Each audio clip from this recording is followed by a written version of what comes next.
Good morning. Because of the feast of the visitation yesterday, the gospel was replaced with the story of the visit of Mary to her cousin Elizabeth. But if not, the gospel yesterday should have been about Jesus cleansing the temple. You remember that story. Jesus went to the temple and saw the many money changers changing monies and people selling animals and making the temple a marketplace. So Jesus was angry. And because of that, he took a whip and pinaghahampas yung mga nagtitinda at sinabi niya, "Get out of this place." Now, this gospel of today is a continuation of the gospel of that story. And that is why the scribes, the chief priests, and the elders were asking Jesus, "By what authority are you doing these things? Sino ka para gawin mo yan?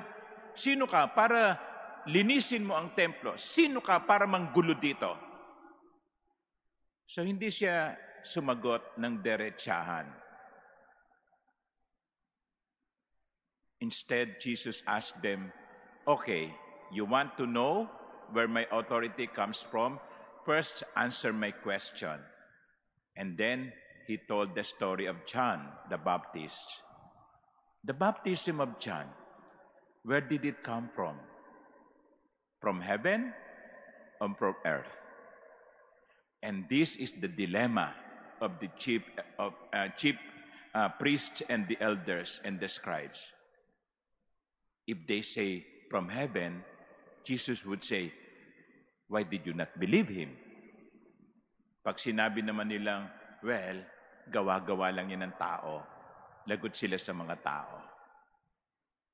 And therefore, they chose to play safe.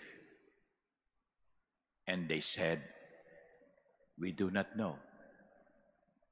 Playing safe, iwas pusoy. Kaya sabi ni Jesus, "Well, kung hindi nyo alam, hindi ko rin sasabihin kung saan galing."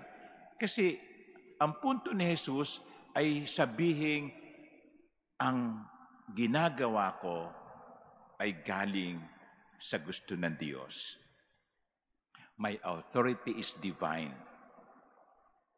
But he did not say that because they refused to answer his question. And you know, that is the sad thing. There are people here, now, in our time, people who chose to play safe. Ayaw namin makialam dyan. Baka kami maapektuhan. They would rather keep quiet, say nothing, close their eyes, even if they see some injustices happening right before their eyes. A fellow worker is being abused, they kept quiet. A child is being abused, the parent chose to keep quiet. Citizens who are being abused, killed, and some people chose to keep quiet. The world is not safer because there are people who chose to keep quiet. We do not know. That was the answer of the chief priests and the scribes. They played safe. Not like Justin the martyr. He was given a choice. Betray Jesus, worship the gods of the Romans. Instead, Justin said, "No. Even if it would mean my death, I would rather stay loyal to Jesus." And that is why he was killed. Tortured first, and then beheaded. But he chose to take side. Mga ginigiliw kong kapatid, sana kapag nahaharap tayo sa mga sitwasyon na dapat tayong mamili, ay hindi tayo matakot na gawin ang tama.